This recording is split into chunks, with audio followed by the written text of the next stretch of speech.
Hello, അസ്സലാമു അലൈക്കും. എന്തൊക്കെയുണ്ട് മക്കളെ, വർത്താനം സുഖം തന്നെയല്ലേ? നമുക്ക് എണ്ണിത്തണ്ടും പൂളിയും വെക്കാമെന്ന് വിചാരിച്ചിട്ടാണ്. എണ്ണിത്തണ്ടും പൂളിയും വെക്കണത് ആർക്കും അറിയില്ല, കൂടുതലാർക്കും അറിയില്ല. അറിയണോലുണ്ടാവും. അപ്പോൾ എണ്ണിത്തണ്ടും പൂളിയും വെക്കണത് നിങ്ങൾക്ക് കാട്ടിത്തരാമെന്ന് വിചാരിച്ചിട്ടാണ്. പിന്നെ എന്തൊക്കെയുണ്ട് മക്കളെ, വർത്താനം എല്ലാവർക്കും സുഖം തന്നെയല്ലേ? നമുക്ക് സേലത്ത് ഇങ്ങനെയൊന്നും വെക്കൂല കേട്ടോ. എണ്ണിത്തണ്ടും പൂളിയും ഇറച്ചിയും പൂളിയും മത്തിയും പൂളിയൊന്നും വെക്കൂല, മത്തിക്കറിയും പൂളിയൊന്നും. അപ്പോൾ അവിടെ ഉള്ളവർക്ക് കാണാനുമായി. അവിടെ ഉള്ളവർ പറയുന്നുണ്ട് തമിഴിൽ പറയാൻ. ഇൻഷാ അല്ലാഹ് ഞാൻ വൈകാതെ സേലത്തേക്ക് പോകും. അപ്പം ഞാൻ തമിഴിലുള്ളതും കൊണ്ടുവരും. അപ്പോൾ ഓൽക്കും തമിഴിലും പറയും ഇൻഷാ അല്ലാഹ്. ഇനി എണ്ണിത്തണ്ട് ഇങ്ങനെ ചെറുതാക്കി ഉണ്ടായിരിങ്ങാണ്ട് അത് അങ്ങോട്ട് ഇതിൻ്റെ കൂട്ടത്തിൽ ആദ്യം എണ്ണിത്തണ്ട് ഇടുക കുക്കറിൽ. എന്നിട്ട് അതിൻ്റെ മുകൾക്ക് പൂളിയാണ്ട് കഴുകിയിട്ടാൽ ആവും. അവിടെ വേവിച്ചാൽ മതി. ഒരു പച്ചമുളകും കയറിയിട്ടാണ്ട്.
എണ്ണിത്തണ്ട് ഇങ്ങനെ ചെറുതാക്കി ഇങ്ങോട്ട് അരിഞ്ഞങ്ങാണ്ടേ നല്ലോണം ചെറുതാക്കി അരിഞ്ഞിട്ട് വെള്ളത്തിലിട്ടിട്ട് നൂലിങ്ങോട്ട് എടുക്കണം. നൂലെടുത്തതിന് ശേഷം നമുക്കിത് വെക്കാം.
ഇനി ഇതാണ് വെള്ളത്തൊക്കെ ഇടട്ടെ.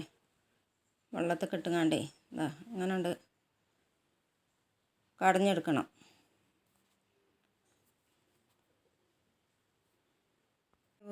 എൻ്റെ വീഡിയോ ഒക്കെ കുറേ പ്രശ്നങ്ങളൊക്കെ ഉണ്ട്. ഇന്നലെ പിടിച്ചപ്പോൾ ക്യാമറ ശരിയായിട്ടില്ല. അതൊക്കെ കാഴ്ചൻ്റെ പ്രശ്നങ്ങളും ഉണ്ട് മക്കളെ.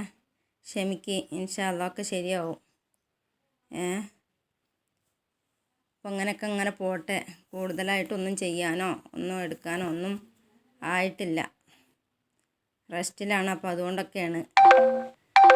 ചെറിയ ചെറിയ തെറ്റുകളൊക്കെ ഉണ്ടാവും. ഇൻഷാ അല്ലാഹ് തെറ്റുകളൊന്നും ഇല്ലാതെ നല്ല രീതിക്ക് വരാൻ ശ്രമിക്കുന്നുണ്ട്. പിന്നെ തമിഴ്നാട്ടിലത്തെ വിശേഷങ്ങൾ ചോദിക്കുന്നുണ്ട്. ഇൻഷാ അല്ലാഹ് അവിടുത്തെ വിശേഷങ്ങളൊക്കെ ഞാൻ വൈകാതെ വരും. പിന്നെ ഇപ്പം ഇങ്ങനെയൊക്കെ തന്നെ വരുന്നത്. എനിക്കും തോന്നുന്നുണ്ട് കുറവുള്ളതൊക്കെ തിരുത്തിക്കൊണ്ടിരിക്കുകയാണ്.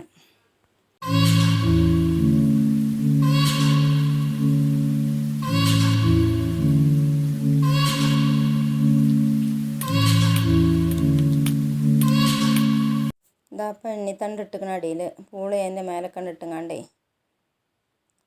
അതിക്ക് 2 പച്ചമുളക് ഇട്ട് കൊടുക്കുക. പിന്നെ ആവശ്യത്തിനുള്ള ഉപ്പും 1/2 കപ്പ് വെള്ളം. ഇത്ര തന്നെ ഉള്ളൂ കേട്ടോ. ഞാണ്ട് 3 വിസിലടിച്ചാൽ മതി. 3 വിസിലിനാണ് വേവും.